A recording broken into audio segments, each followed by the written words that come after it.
Hey guys, happy crafting day. This is take 2 on our Joy Box video as our original had lost audio. So I'm doing a voiceover and we'll go through the tutorial again. To start off with, let's talk about what's in your box. You have your insert here that includes information in regards to logging into your account, a link to our Facebook page, our email. Should you need anything at all, please feel free to email us at support@Redbyrd Designs. It also talks about the 4 steps to crafting, scheduling yourself, which is super important, checking out your box, make sure that your box has everything that it needs right away, and then email us should anything have happened during shipping. If your box is damaged during shipping, please take a picture of it and email it to us right away, and we will submit a claim for that. We do that. We carry insurance for all of our packaging, so please let us know if anything is damaged during that process, and we will take it from there. We will then ship you a replacement box or replacement pieces right away as soon as we hear from you. And then on your crafting day, you can follow along in the video in the Facebook group or in our member space if you can't catch it live, which is awesome. This also allows you to pause it and rewind it and fast forward however you need for crafting. And then we love seeing your crafting time and your creations. Everyone makes something a little bit different, and so we would love for you to post a picture in our group so that we can all encourage you, and you never know who you might be inspiring in the group as well, so make sure to share that. And then there's just the list of items in your package so that you know what should have come. Again, if anything is missing, please let us know right away.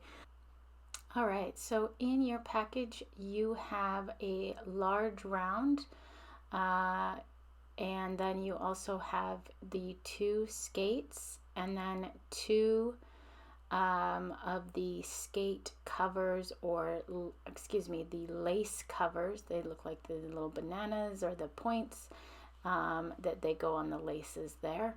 You also have 8 snowflakes. My kit is missing a snowflake. It's missing this larger snowflake, but you'll have 2 of the large, 1 medium, 2 of the bigger snowflakes that are similar in size, and then 3 of the smaller snowflakes, or the very small snowflakes. So you should have 8 total snowflakes. Then you'll also have your paint pack, which has 5 paint pots. It has the super glue in it, the zip tie, the zip tie clip for your floral. It's got the sanding block, the makeup sponge, a chip brush, and the black little mini sponge brush, and then also the tray that it all comes in.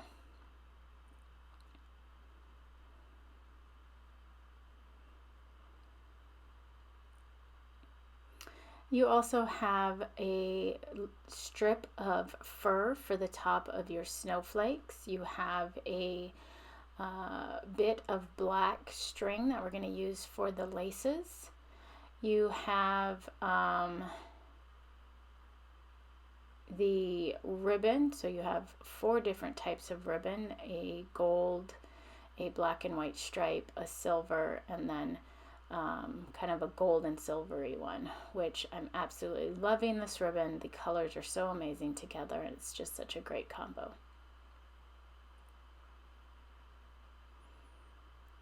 You'll also get 2 pieces of greenery in your kit. And then as a bonus for the kit, we have the 3 wood slice ornaments and a stencil, and then you'll also have I think it's the red and white string for hanging your ornaments after the fact. And you can switch out that string. It's the same length as the black, and if you wanted to use the red and white in your skates and the black to hang your ornaments, you absolutely can use any of those in any way that you want. So as we go through the tutorial, remember that this is just a guide, and to make your sign how you want to. You can switch up colors. If you have other paint colors that you want to use, you definitely could do that. This sign would look super great with some light blue snow skates. You could use light blue in the snowflakes. You could have red skates, would be really great. Black skates would be great. So a lot of different options here if you have other colors. Okay, so let's get started with the large round. We'll paint that first, so go ahead and clear everything out of the way. And we are going to start by painting the large round with a white wash or a very watered down paint. Wood is super porous, so it's important that we create a seal to allow us to apply a second coat that is going to cover better. So we are going to get a half of a pot of paint out on our tray using the chip brush. I'm going to take half of this white out, and then I'm going to dip my brush in white or in water. I've got a clean jar of water here, and I am going to just start putting some water down in my tray with my white paint. And I want this to be fairly loose. I want it to be super or pretty much mostly water. As we apply the paint to the wood, we don't want to have to struggle to apply that paint. We want it to flow really nicely. This first coat is going to look pretty terrible. It's going to be pretty blotchy, and you're going to see a lot of that wood grain come through the paint, but that's okay. Again, this is like our primer coat. This is the coat that's going to seal the wood so that it's not so porous for that second coat.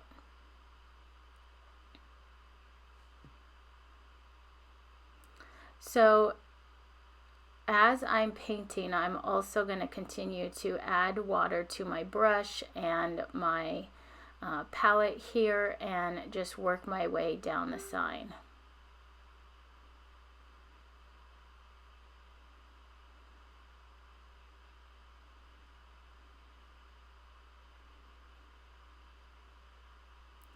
As you're painting, you should be able to get a large section of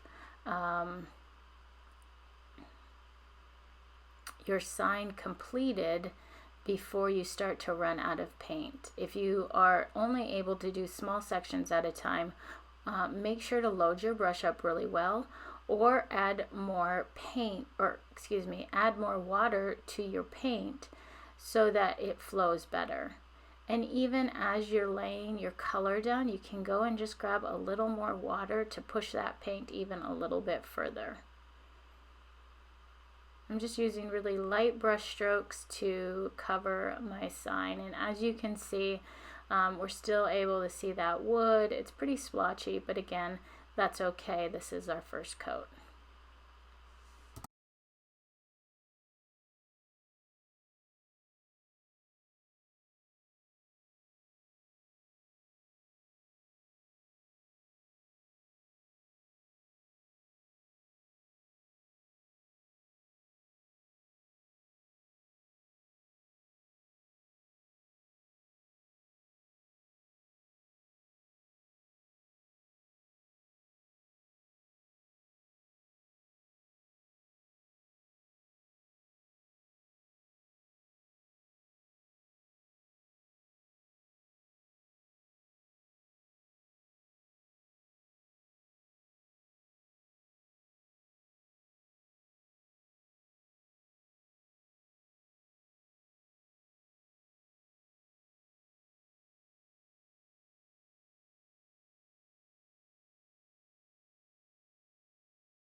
The other thing to note as you're painting wood is that sometimes wood fibers will start to pop up after they've gotten wet. So we use a birch plywood for our signs, and essentially that's a bunch of wood fibers pressed together to create the thickness that they want.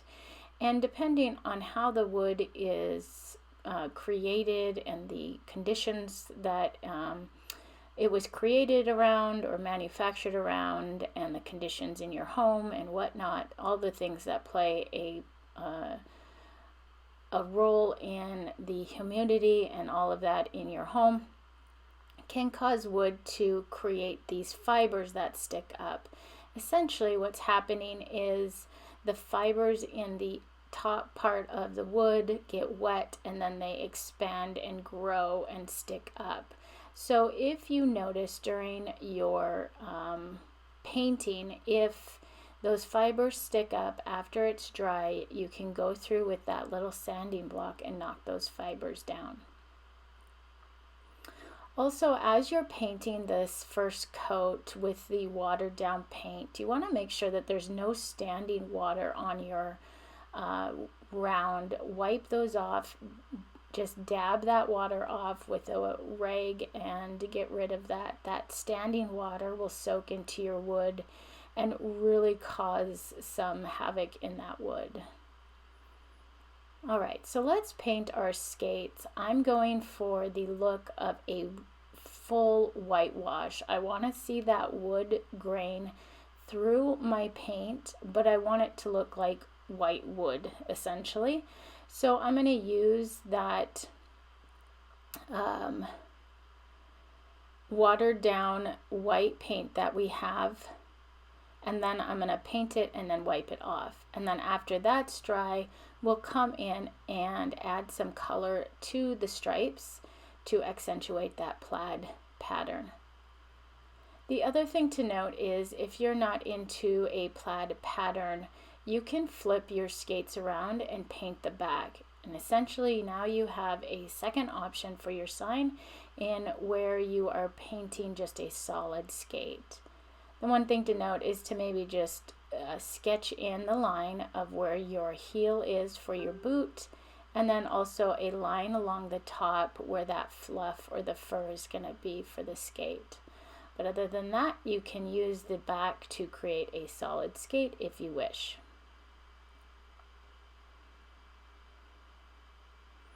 So I'm using the same technique as I did with my round. I'm going to get just a titch more white on my brush, and then I'm going to get a lot of water on it and create that whitewash.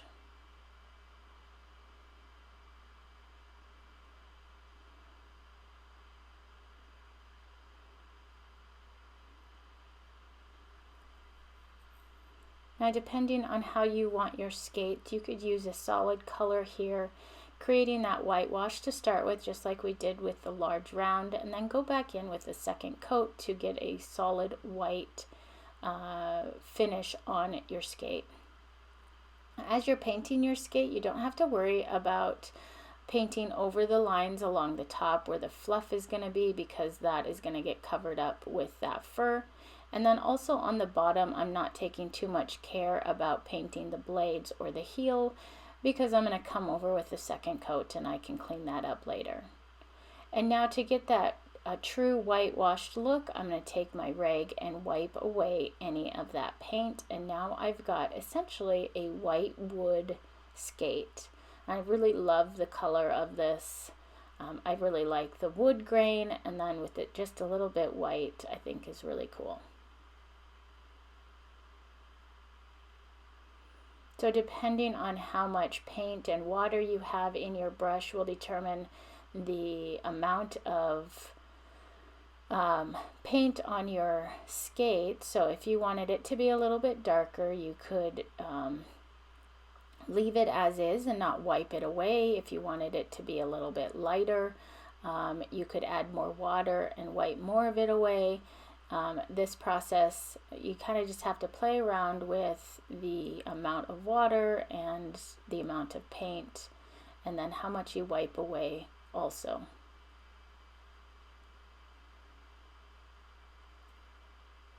Okay, so we're done with that step, and now we're going to fill in the rest of the skate. I'm going to start with the black, and I'm going to use the little black sponge brush for this, but you could also use the makeup brush for this, or if you have a different brush at home, you could use that as well. These are just guides, so do paint your element however is most comfortable for you. Alright, using this little black sponge brush, I'm going to just fill in the heel of the boot here. I'm going to do both skates, and then make sure to wash your brush really well because we will use this little makeup sponge brush. The sponge brush, not the makeup sponge, again later.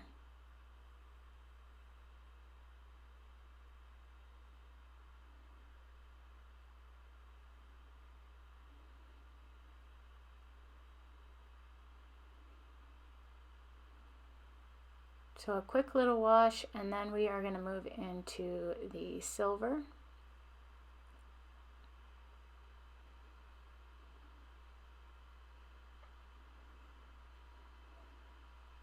I love using baby wipes for crafts. I no longer have littles at home in need of baby wipes, but I do have a box of baby wipes downstairs as a stash for crafting. They're great for cleaning out brushes, they're great for quick cleanups, and even for picking up mistakes in painting, they're really nice for that too. And I also use them for staining, so a lot of different ways you can use baby wipes in crafting.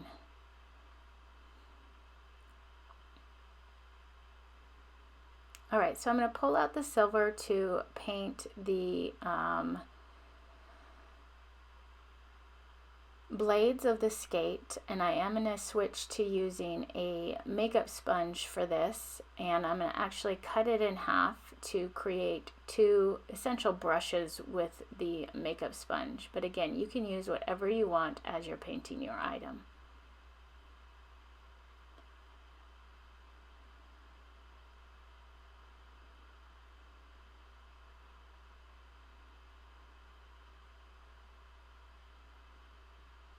Usually I use the larger bottom portion of the makeup sponge, but for this, because I'm using it as a brush, I am going to use the more narrow side, and the tip of this makeup sponge is nice and flat, so I can get a really nice crisp line going across the bottom of my skate there to create that line where the skate and the blade meet, or the boot, I guess, maybe.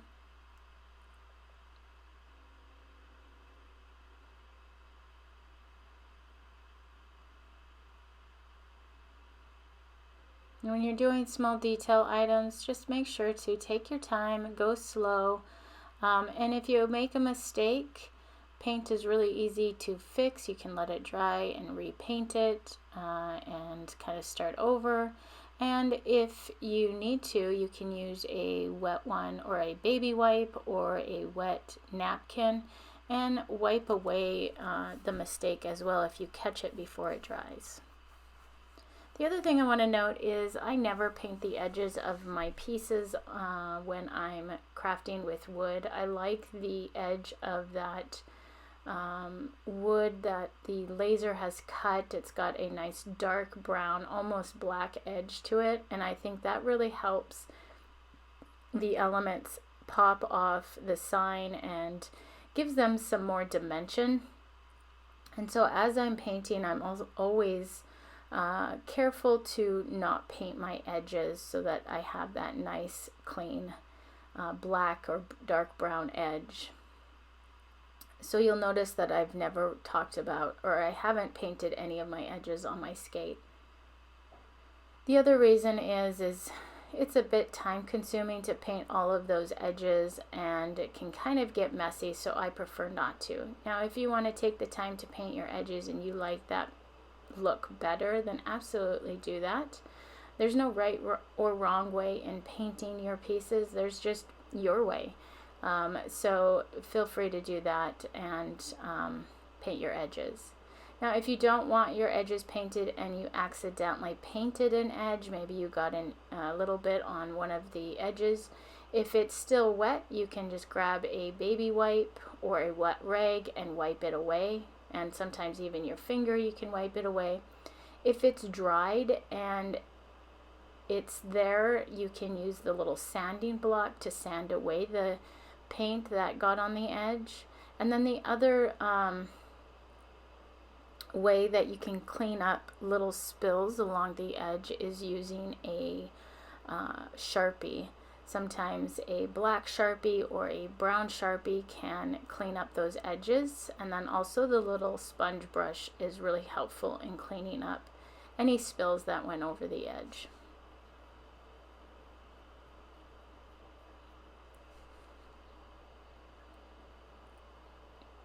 Okay, so since I have the silver out, I'm going to paint half of my snowflake silver. In my sign, I decided to have half my snowflakes just be the natural wood color and then half of my snowflakes a silver color. So I'm going back and using the makeup sponge that I used for the blades, and I'm using just a small amount of paint and I'm just dabbing that on. There's really no brush strokes here, it's just a tap, tap, tap where I dab that paint on. The reason why I'm not really brushing it on is because I don't want a lot of paint to get down around the edges, and dabbing it on ensures that the paint is just hitting the tops and not getting pushed down into all those tiny crevices of the snowflake. So just a really light tap and you can achieve that. You also want to make sure that you don't have very much paint on your makeup sponge. Too much paint, and no matter how much you dab that snowflake or how lightly you dab the snowflake, if you have a ton of paint on your makeup sponge, it's going to squish out along the edges anyways. So I dip my brush in the pot and then I squeegee or push off the edge by pulling it across the lip of the pot to get rid of any excess. Also, if you decide that you don't want to have the silver snowflakes, or you want to switch colors, or you decide you want to go all wood snowflakes after the fact, you can always just use the back of the snowflake. So always a quick fix with painting, whether it's changing colors or you want to revert back to the original. Okay, so the next step then is to paint our lace covers or tongues or whatever you want to call them. Make sure that they are the right side that you're painting. So lay them out on your skate and make sure that your holes are lined up and you're painting the right side. Once you've done that, then you're good to go to paint them. These would look great just as the wood pieces as well. So I'm going back to the white paint and I'm going to use the other half of that makeup sponge that I cut. I'm using the larger end for this, and I am just dabbing that paint on in a very light coat. I barely have any paint on my makeup sponge. I don't want to have it globbing on. Again, we don't want that paint to run off the edge and kind of make a mess. We also don't want to push a bunch of paint in our little holes here for our laces. It will take forever to dry and kind of clog up our holes, which will make it difficult to lace them later.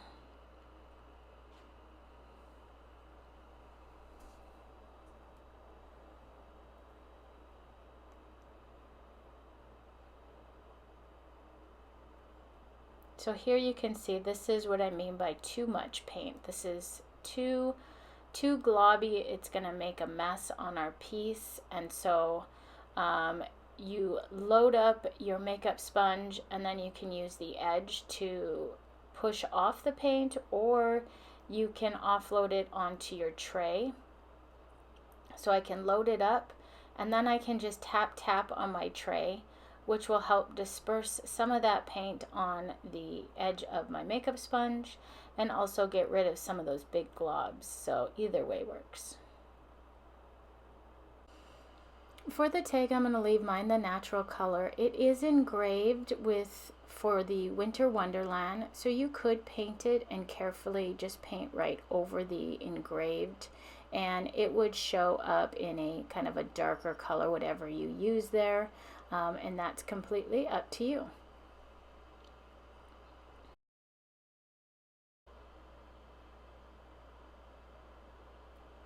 Okay, so we'll put the tag aside since we're not going to paint that, and we will finish off the skates.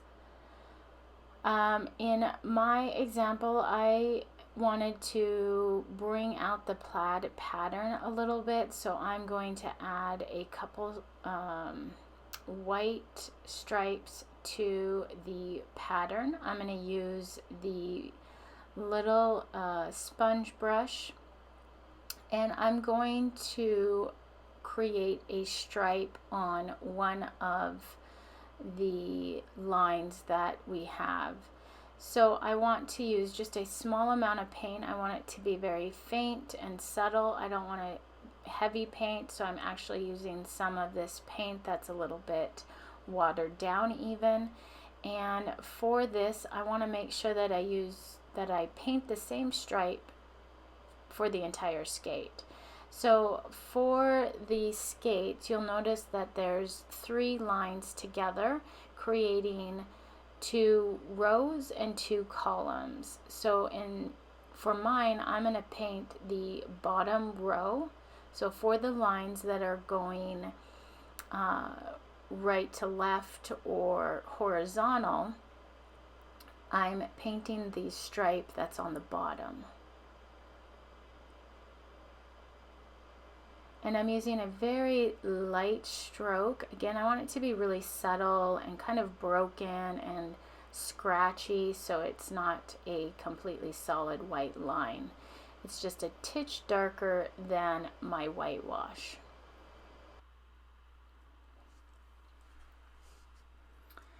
So here I'm just double checking that I've got all the right rows painted on that one. I want to do the same on this other skate. I'm painting that bottom row.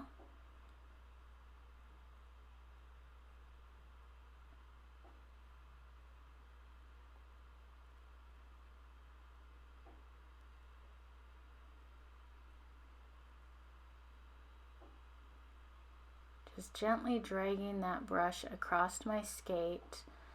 And it's broken in some spots, and some are a little darker and some are a little lighter, and that's okay. Alright, so we've got our rows painted, or our lines going from right to left, and now we're going to do the ones going up and down. So for this one, I've got 2 columns, 2 sets of columns, and I'm going to paint the right side of those columns.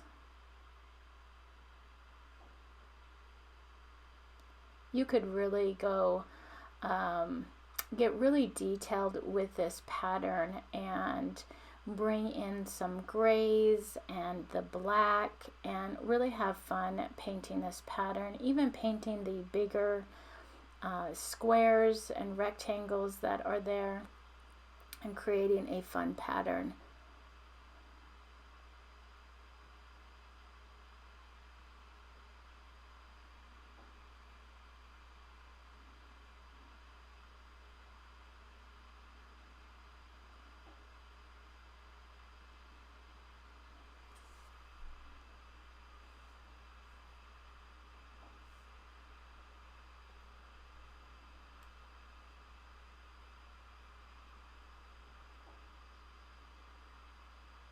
Okay, so that is the skates finished.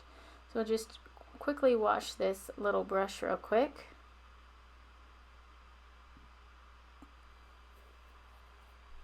And then once everything is dry, we can glue on our lace covers, but we will put those aside for just a second.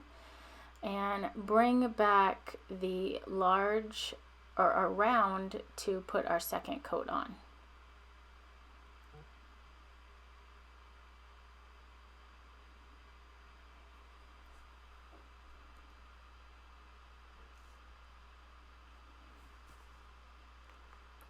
So I'm going to empty out that bottle and get the paint there. I'm going to grab a second little pot and grab about half of that pot out.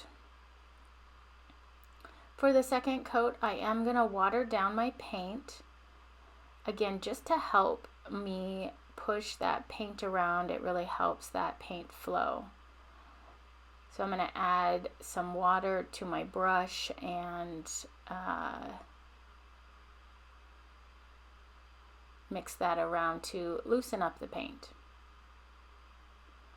The other thing to note is if you did a lot of black painting, if you decided to paint your skates black or whatnot and were using your water container to rinse your black brushes off, your water might be super dark and cause your white to look gray. So it might be helpful to have a second jar of water that you use just for the white. So just keep that in mind as you're painting. I used just a very small amount of black when I painted, and so I was able to use that same water and it didn't turn my white super gray.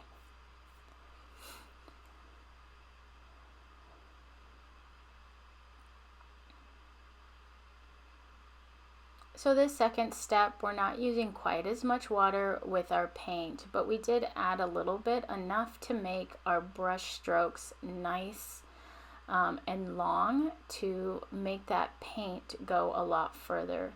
You don't want to be brushing your piece and have it feel tacky or skip steps and feel like it's like you only get one or two brush strokes. You should be able to paint a whole section with what's on your brush without having to reapply the paint. And that just takes a little bit of practice in knowing how much water you need to add to your paint. So again, if it's feeling tacky, if it's feeling hard to push around, grab a little bit more water. If it's super watery and it's not getting good coverage, you're still seeing a lot of wood come through, then add just a little bit of paint. So kind of play around with the consistency of that.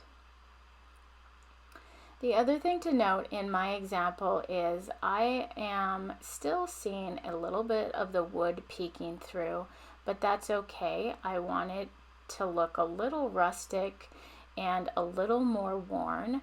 So I'm going to apply this second coat and call it good.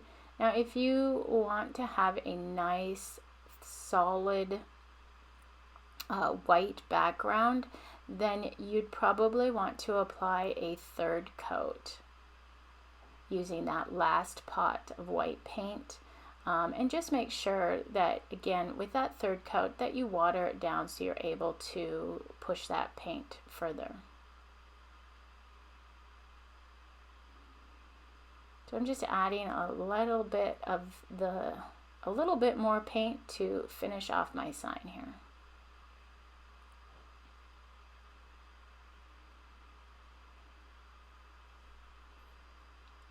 This sign also has engraved lines on it to give us the look of a shiplap sign. But if you don't want to see those, you can always paint the back as well and have a solid sign instead of a shiplap sign.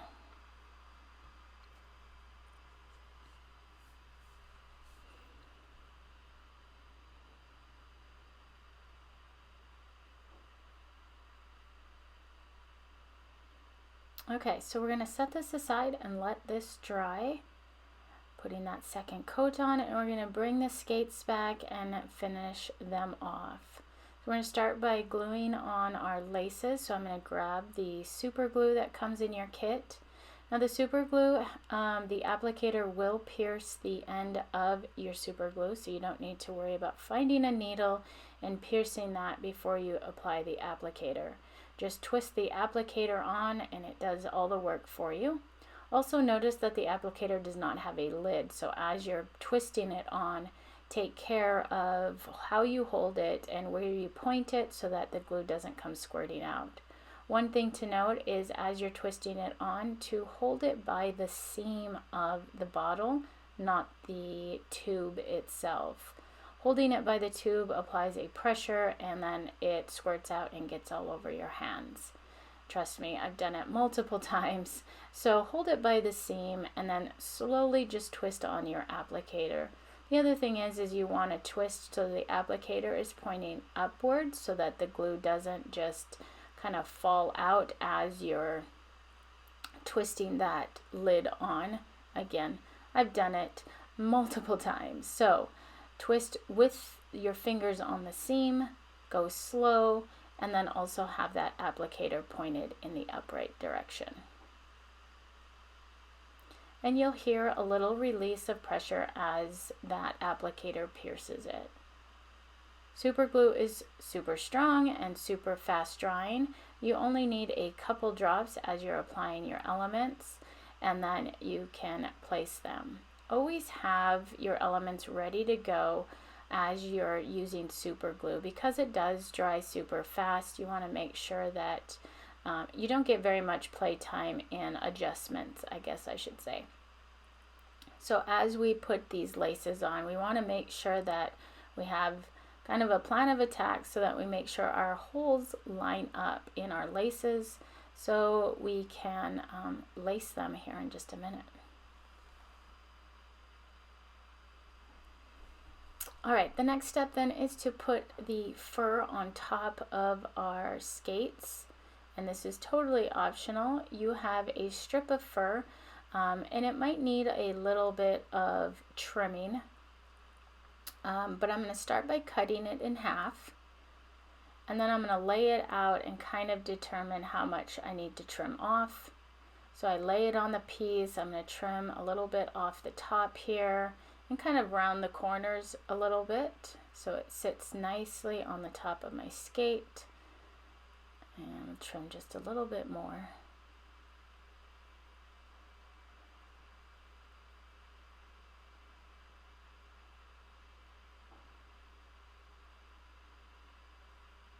Having the fur on top of the skates brings me back to when we skated as kids. We would have, it was always cool to have really nice skates, and then also, not necessarily nice skates, just the leg warmers that you used to see people wear. We'd put our leg warmers on and then cover our top of our skates with those. And unfortunately, with the equilibrium in my ears, I can't skate anymore. I just completely lose all my balance when I'm on skates.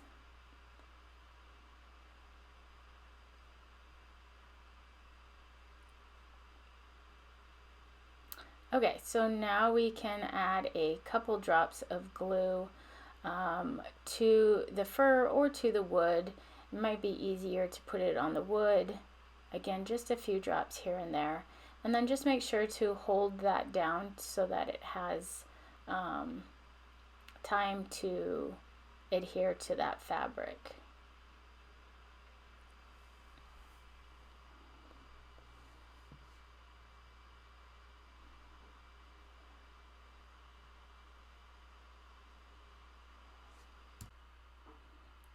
All right, we're going to take the black string in your kit to create the laces. So I'm going to cut this in half. I'm going to put two ends together, stretch it out and find my center, and then just snip it there. So now I have two laces.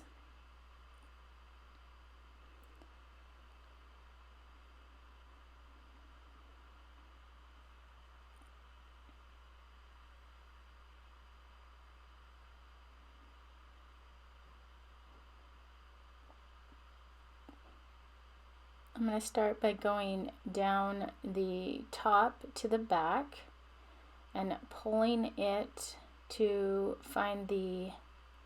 create the laces to be centered. So I'm going to pull it until the two ends meet. And then I'm going to take the lace on the back and bring it up to the front second hole. So I'm coming around to the front and going down to the back. My goal is to create a cross here in the front where our laces would cross over, which is just a really cute element to the skates. So I'm going to take my other lace piece, I'm going to go around to the back and come up to the front. That automatically creates a crease or a cross through my laces there. Now if the cross ends up going to the top of the lace, which it might do, you can kind of force it with your fingers to push those laces and show where that cross would happen in the front. Alright, so with the lace coming up from the third hole, I'm going to lay that out so it's on top of the lace from the back. So I'm taking the lace from the back and I'm going to go up, around, and down to the back in that top hole. Sometimes if you need to, twisting the lace as it goes through the hole helps it from fraying, or you can tape the ends if you need to, if it continues to fray on you. Just a little bit of masking tape or Scotch tape or whatever, and just wrap it around the end. It creates kind of like that shoelace end, which will help you lace your items.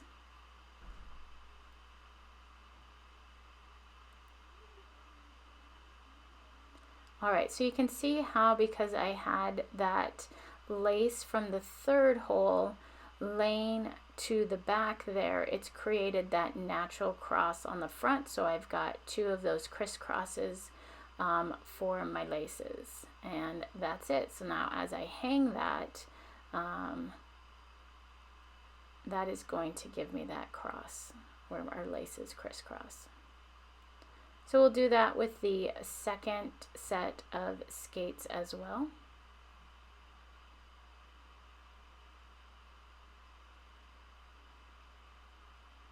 Again, find your center by pulling your laces or putting your two ends together and giving it a little tug.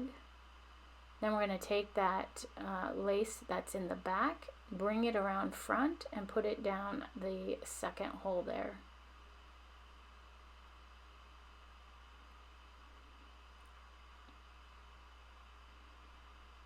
Then we're going to take the lace from the first hole on top.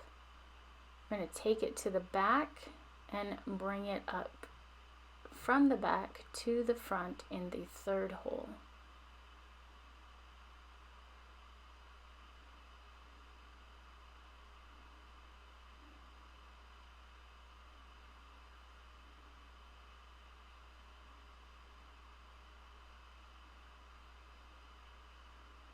And again, just push that crisscross to the front of your skate so that you can see that.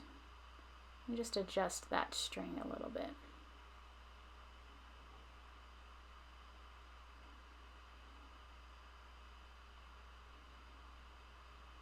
Alright, so for the last crisscross, we just want to lay that top string out, and then we're going to grab the one from the back, making sure to come up over that top string, and then go down into the last hole.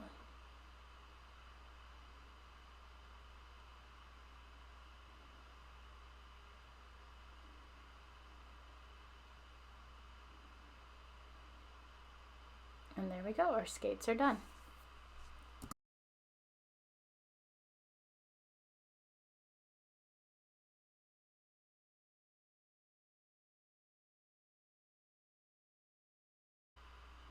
All right, we're gonna bring the round back. It's dry now. You can kind of see, again, I'm going for that rustic look, so I'm okay that some of my wood is peeking through. You could even use the sanding block and sand some edges off if you really want it to be rustic. You could make some gray paint and drag some gray paint around the edges and make it look more worn and rustic. But I am going to leave it as is for my sign. You can also create more of a bright, solid finish by adding another coat at this time.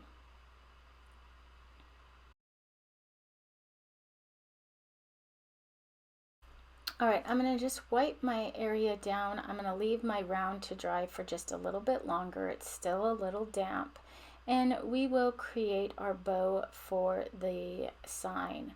So for this step, you're gonna need the zip tie, the clip that has the adhesive sticker on it. You're gonna need your 2 floral pieces, your ribbon, and a pair of scissors.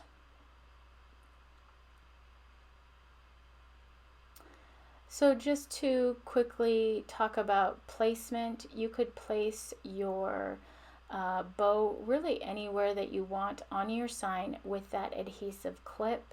You could put it off to the side. You could even put it at the bottom and adjust your skates to hang a little higher. And so kind of just play around with what looks best to you. Now, when you're using the clip with the adhesive backing, just make sure that your sign is completely dry so that you get a good dry surface to attach this to, because if it's even the least bit damp or tacky, your adhesive clip will pull that paint away and not work. So for the zip tie has a teeth side and a smooth side. The teeth side have the little lines that go across, and then obviously the smooth side is smooth. You want the smooth side to be out, so the teeth are on the inside of the loop as you put this together. And then the smooth is on the outside. So when you're putting your clip on your zip tie, the adhesive of the clip needs to be on the smooth or facing the smooth side, and the adhesive needs to be away from the teeth side. So smooth and sticky, you see those both on the same side there. So we'll get that ready, and then we are going to bring our ribbon in. You've got the 4 different types of ribbon. And we are going to create what I call a crisscross ribbon. I think this is one of the easiest ways to create a bow when you're dealing with different widths. So the first step is to kind of lay out your ribbon, stretch it out, and then we're going to find the center. So we're going to put the 2 ends together. Then we're going to pull it tight to find the center of our piece. Your pieces of ribbon are 36 inches long, and it's wired, which means it allows us to have a little more flexibility with that, and it also allows us to find the center really easy. So I squeezed where that center was, and I was able to then find that mark there. So there's my center. And as we're creating our bow, we want to make sure our pattern is facing down. Don't worry about the center mark showing. That's all going to get hidden in the bow itself. So we're going to take our right side and we're going to bring it up over our center to create a tail on one side. And then we'll bring our left side, bring it up over, and we are creating a cross. And I'm just gently going to push down my loops on each side to make my crisscross hold there. So there's one, and we're going to do the same thing with the rest of our ribbon. We're going to find the center, so you're going to take your ends, match them up, pull it tight, Squeeze where that center is so that you have a little mark there. And you're going to lay your center on your other center. Again, making sure your pattern is facing down. Line up your centers. Bring your right across. Gently press. Bring your left across. Gently press. We're creating that X.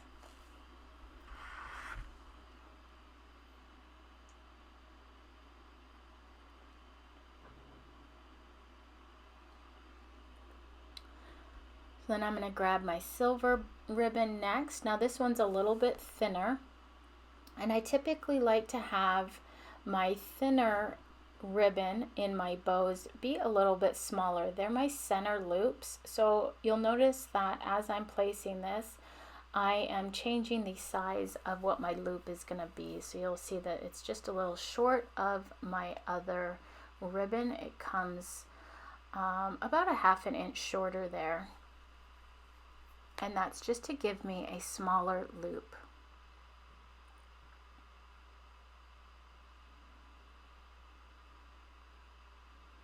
We've got our last bit of ribbon here, so we're going to find our center. We'll align the center, and then we'll create our crisscross.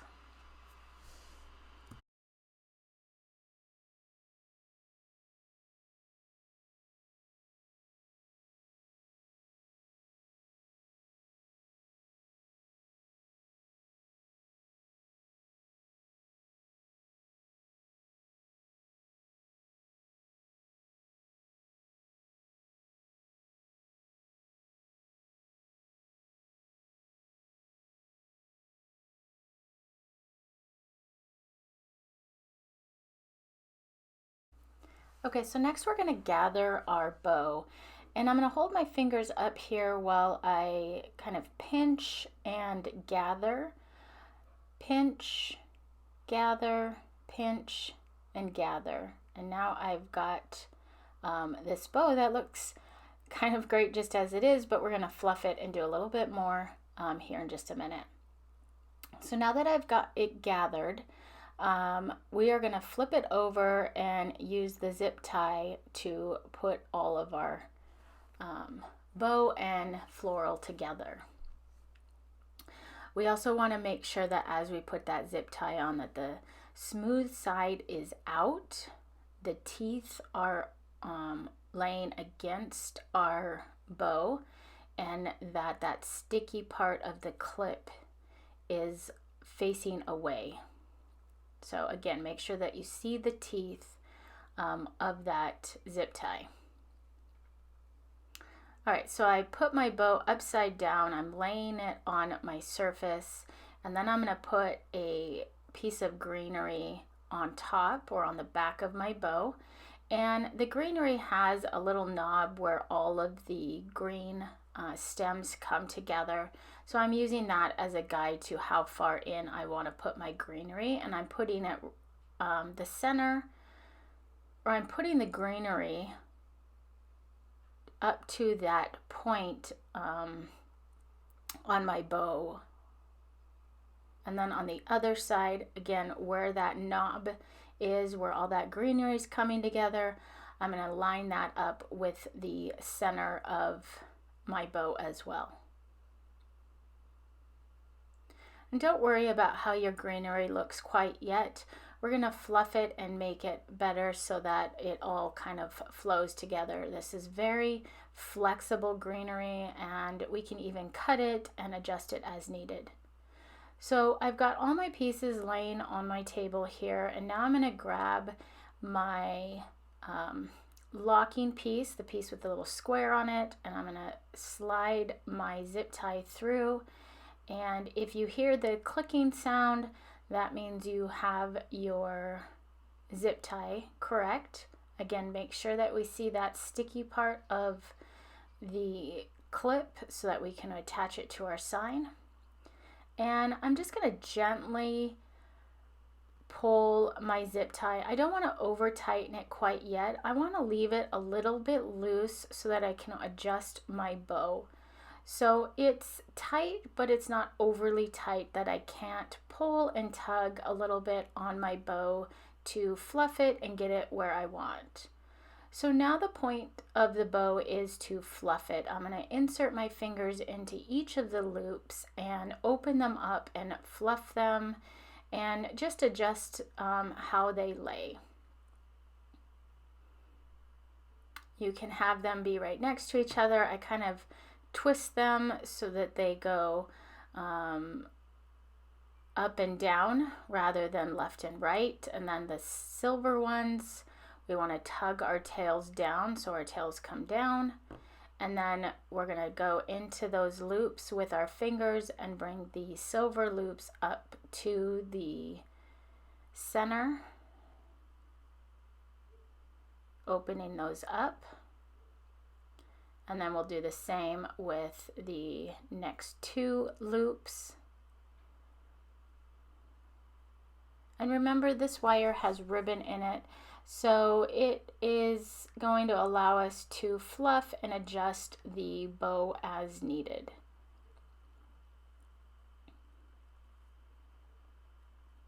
So with the last two bows, I'm pulling gently and tugging those loops so that they are ones on top of each other. Now the loops, in my opinion right now, are just a little bit too big on my bow. I want to shrink them down just a little bit. So I'm going to tug on the tails and adjust those. So I'm going to grab the center so it kind of stays all together, because our zip tie isn't completely tied down tight. I don't want to lose everything when I tug. So I'm just gently going to pull on that tail opposite of the loop to adjust the size. So that's a little bit more of the size I'm going for. I don't want a huge bow because my sign has the skates, so I don't want my bow to overtake on those skates. And then also, as you're adjusting your loops, make sure that your loops are kind of all the same size as well. So I'm going to do the same on the other side. I'm going to just gently pull on that tail until the loop is the size that I want. Okay, so then I'm going to do the same with the black and white striped ribbon. I'm just going to shrink down that loop just a little bit, fluff it to make sure it's the size I want. I'm going to do the same on the other side, and fluff it. I'm going to pull it down just a little bit more. And again, so that all of my loops are about the same size.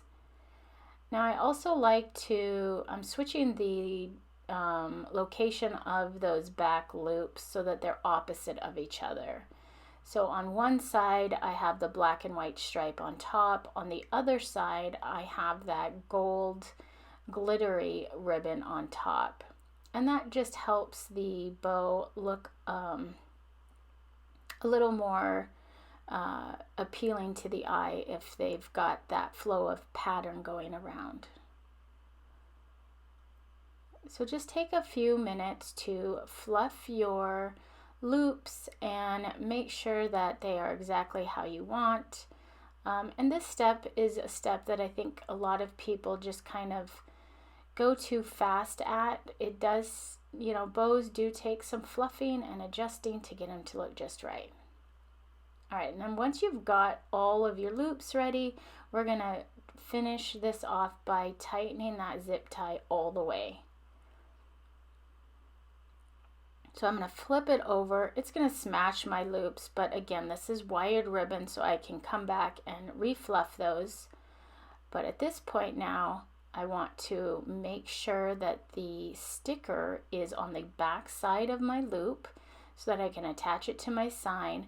And then I'm just going to pull that as tight as I can, pulling that zip tie until it can, until it doesn't pull anymore. And then we'll use the scissors to clip off the excess.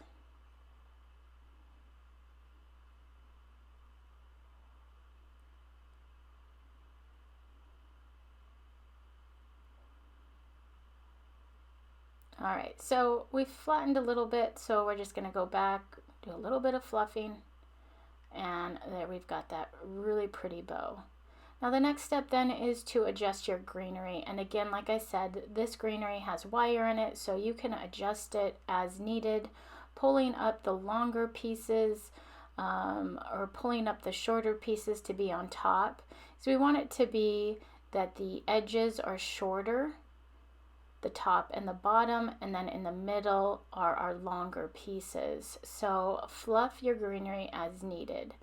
Also, if your pieces just aren't lining up in smallest to longest, you can snip the ends to the size that you need.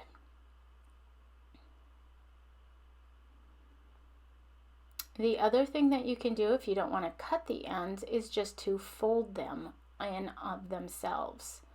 So in this case, I've got this piece down at the bottom that was a little bit longer, and I wanted it to look smaller to help the flow of the greenery, and so I just folded the end in.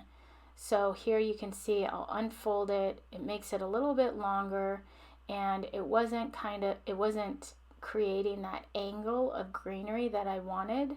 So I just took the end, folded it, squeezed it, gave it a little fluff, and that really helped create that angle I was looking for. All right, so then the next step is to create a dovetail at the end of our ribbon. And so I'm going to fold my ribbon in half. I'm just going to twist it so it's a little easier to see. So I've got my folded edge here, my opened end here, and I want to cut an angle from the fold up and out to the folded edge, or the open edge. Then we'll twist it back, and it creates this really beautiful dovetailed end. So we're going to do that with all of the pieces.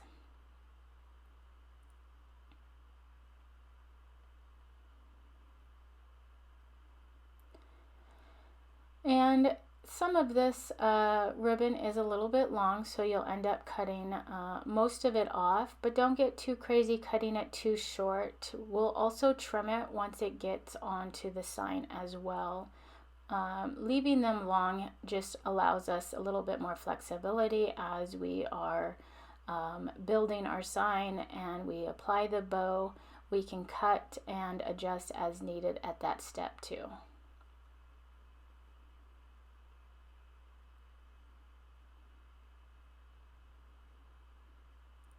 The other thing you can do that is really fun is with the skinnier, longer pieces, we can create little ringtails.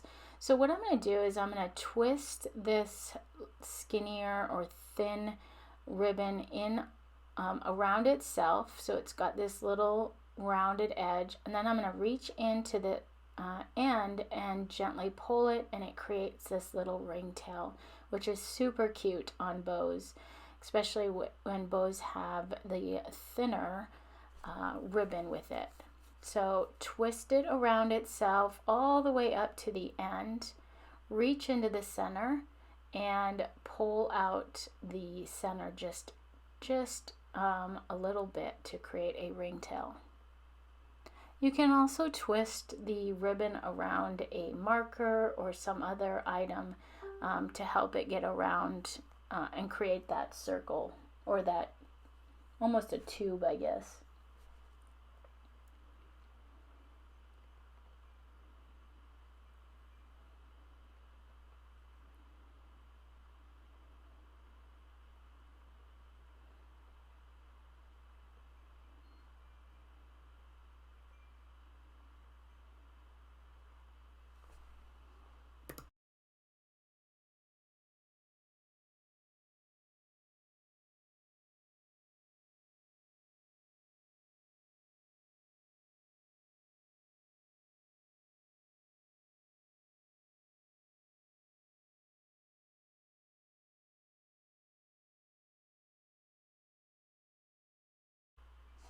All right, so our round is dry and we are ready to put this sign together.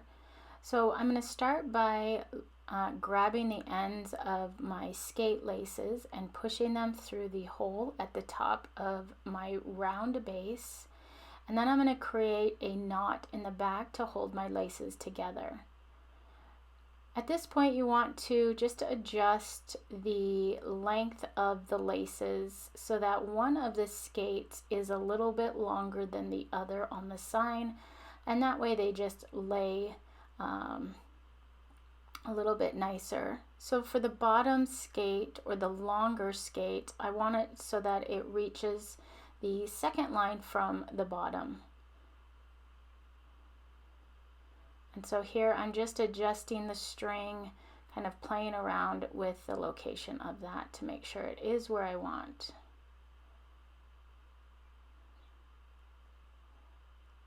And so I'm taking that one of the skates pretty low, and then the other one about halfway down the sign. And you can use the lines in the sign to help you place that. Once you've got the location of those, I'm just going to tie a knot in the back to help hold those in place. Pulling it out just a little bit, I'm going to knot all of the laces together. I'm going to create one knot, and then I'm going to create a second knot on top of that so that they don't pull through. And if you don't want to do a knot, you could just create or go through the, you could take the laces up over the top and bring them back around and tie them off that way too. So here I've got a second knot that's on top of that first, which creates a nice large knot so that those skates don't come through. And then we can cut the ends off, and we're going to use some of that excess black string for creating a loop to hang our sign, and then we'll also use it for the tag.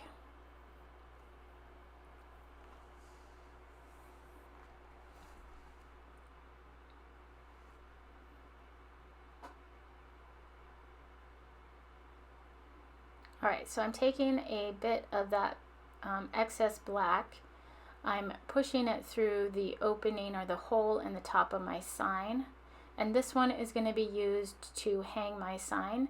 So I'm gathering it at the end, and then I'm going to tie a knot, and that will be my hanging loop.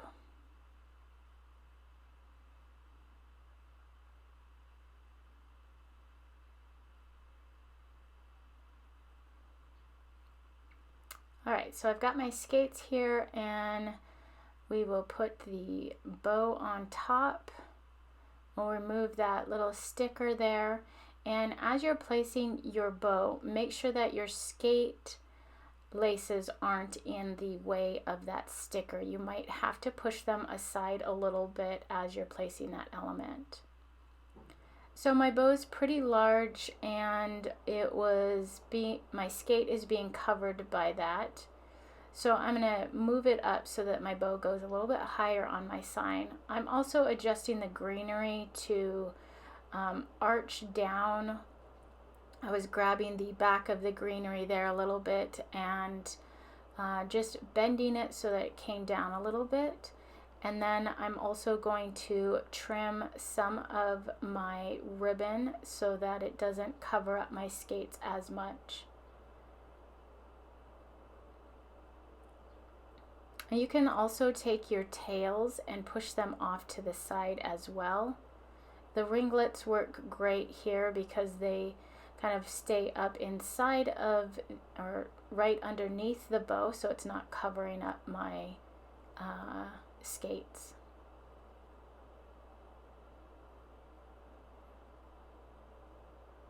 So again, once you get that bow ready to be placed, remove the sticker from the back of the clip and make sure that your laces are pushed off to the side a little bit, and then press it down and hold it for a little bit. Now we're going to place our snowflakes, and remember I have a snowflake I'm missing in this kit.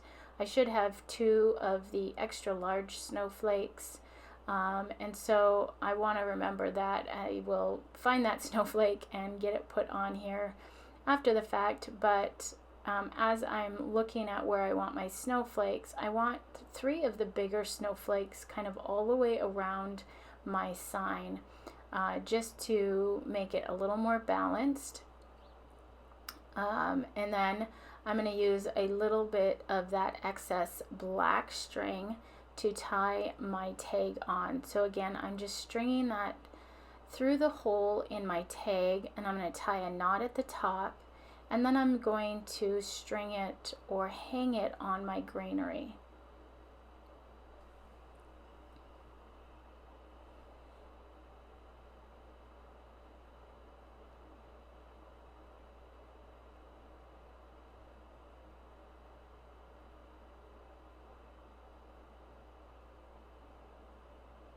I'm going to hang it on the left side. You could go right or left, however you want to see, or however you want to place that. So I'm putting it on that last little bit of granary, and it's going to hang down a little bit, and so I'm going to adjust my snowflakes to account for that. So I'm going to shift my snowflakes a little bit down and around, again, just so that there's a good balance. Again, I'll have a bigger snowflake on that side. And then once I have everything placed, I'm ready to glue my snowflakes on.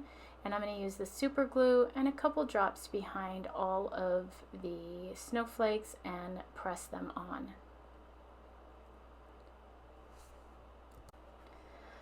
And that is our Winter Wonderland skate sign. I hope you guys enjoyed making this, and I can't wait to see your guys' creation in this. This sign is just perfect for the winter season. We can keep this sign up past the holidays and just give us a little bit of some decoration through the rest of winter.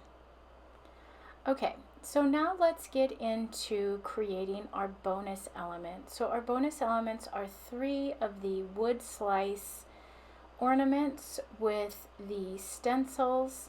I just love using the vinyl stencils on some things. It's nice to have the laser cut elements, but the vinyl stencils also add just a fun option as well. So the first step in this process is to paint your ornaments the color that you want. I'm going with a black background and a white paint, but you could go with a white background and a black paint, whatever you want to do there. And you can use whatever you want to paint your background, the chip brush, the little makeup sponge to get the edges, or excuse me, the little sponge brush, or you can use the bigger makeup sponges. So we're going to paint this one with a makeup sponge, and I'm just going to use black. One of the things to note when creating this ornament is the surface has to be completely dry at each step. If it's not dry, the stencils won't adhere right, and you'll get a bad finish, or it will peel up paint and just not work well. So you're going to paint all 3 of your ornaments, your base color first, and then you're going to let it dry and make sure that it's completely dry. It's not tacky, it's not damp. You can't feel any wet paint on that.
Okay, so then the next step is to cut your stencils. I had pre-painted one of my ornaments for the purpose of keeping this video short, so we are ready to go with this stencil. I'm going to do the Christmas tree in this example, and with the vinyl ornaments, there's actually 3 layers here. There's a top clear layer that's called the transfer tape, and this is going to allow us to transfer this stencil easily. Okay, and then there's a middle layer, which is the actual stencil. This stencil is the blue layer, and then a backing layer. So the first step is to peel away the backing layer and just go slow to make sure that you're not ripping the stencil. And we can toss that, and then we're going to align our stencil with our ornament, making sure that our hole is at the top. And we'll place that, and then we're going to grab a gift card, a credit card, an old hotel key. Sometimes I have those laying around in my purse. The other thing to note is all of these ornaments are natural wood elements, so they are going to all be a little bit different in size. So make sure that your stencil is right for that ornament. Kind of lay those out and make sure that they'll fit if you have little inconsistencies in your wood. Okay, so grabbing that gift card, that credit card, or even one of these squeegees, we are going to firmly press that stencil into our wood surface. You just want to spend a few minutes or a few seconds doing this to get a good adhesion. The next step then is to peel away that transfer. That's that clear tape on top. So for the first part of this peel, I'm going to grab both pieces, the blue in one, the transfer in the other, and pull them away until I get to the point where I'm starting to work on the area that's on the ornament. Then I'm going to lay it down on the table, and I'm going to hold my thumbs along that bottom edge of the ornament, and then with my fingers I'm going to gently pull that transfer away. I'm going at an angle and keeping it flat on the surface. Now you might have to just adjust the area around the ornament so that doesn't pull up. You might have to hold that as you're pulling it away. Just go nice and slow here, pulling it at an angle so that it doesn't pull your stencil away. You want that blue stencil to stay on your ornament. And I can't stress enough how important it is to just take your time on this step and go slow.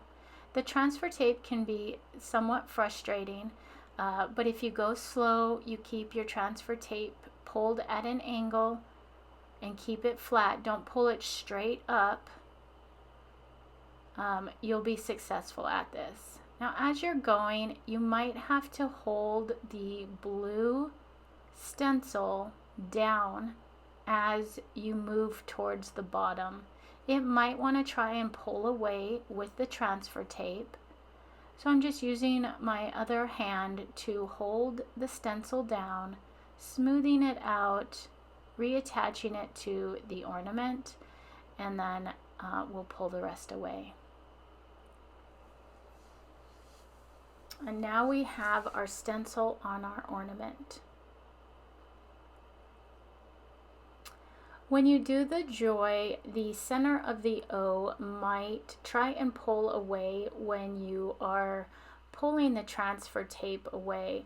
And so as you're working on that, again, just go slow and make sure that when you're peeling that back, when you get to the center of the O, and if your O starts to come away, the blue center starts to come away with the transfer, you're going to peel it back, and then you might flick it off the transfer tape, hold it down with your finger and then pull the rest of the way.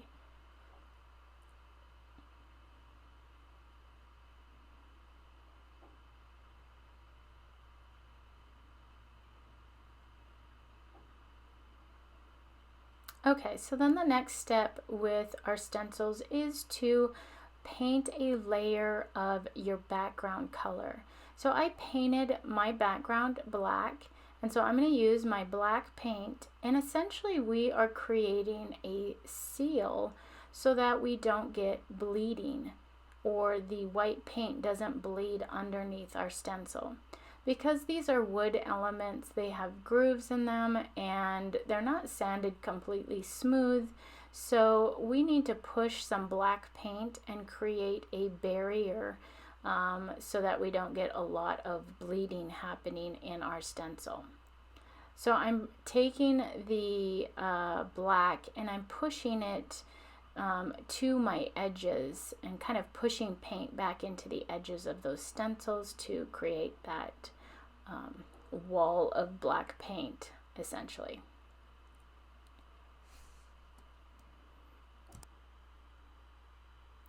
So you can notice here that I did still get a little bit of bleeding up in the antlers when I did the deer, and that's okay. You can't really see some of that bleeding from far away, especially when these are hanging on a tree, and it just makes my antlers look a little fuzzy, so I'm okay with that.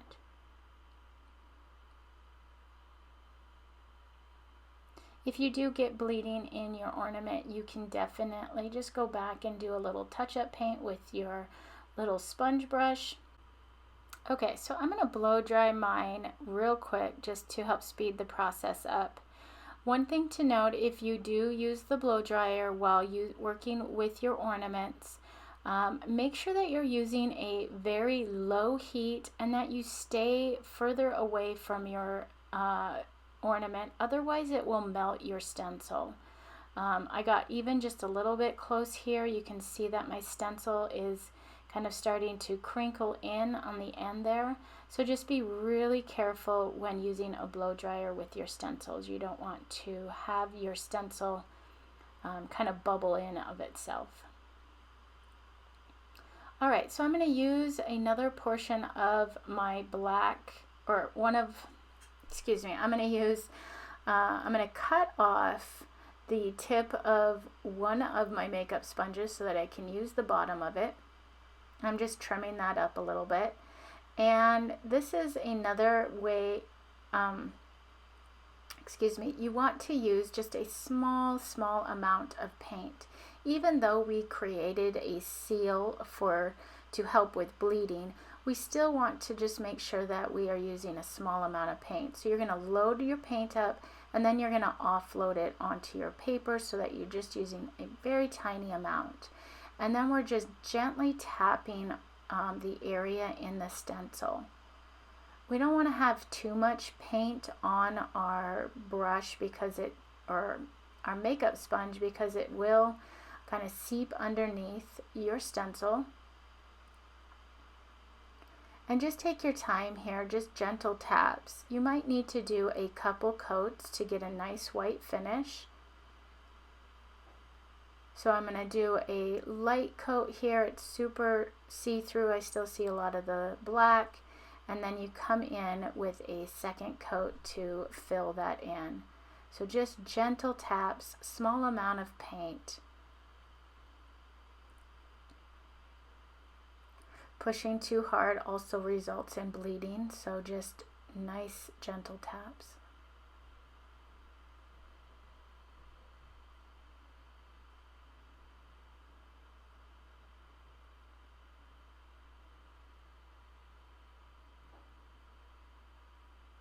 And you can apply as many coats as you want.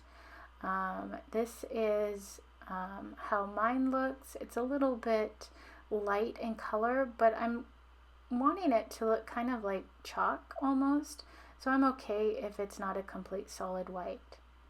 And once you're done with your painting, whether you put a second coat, let it dry and put a second coat on, or you leave it a little see-through, Once you're done, you can then peel off your stencil, and this is really one of the most satisfying parts of this project, is just to reveal that element underneath and peel back this stencil.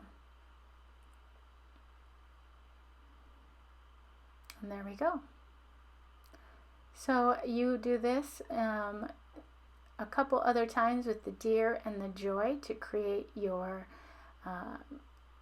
wood slice ornaments. The little specks that you see are from the glitter on from my ribbon, but other than that, I think this one turned out pretty good. I hope you enjoyed this month's craft, and make sure to post a picture of your items in the group. I love seeing how everyone's signs and things turn out a little bit different with all of your styles coming out in your creations. So with that, I'll let you go. Have a great rest of the month, and we will visit with you later. Bye.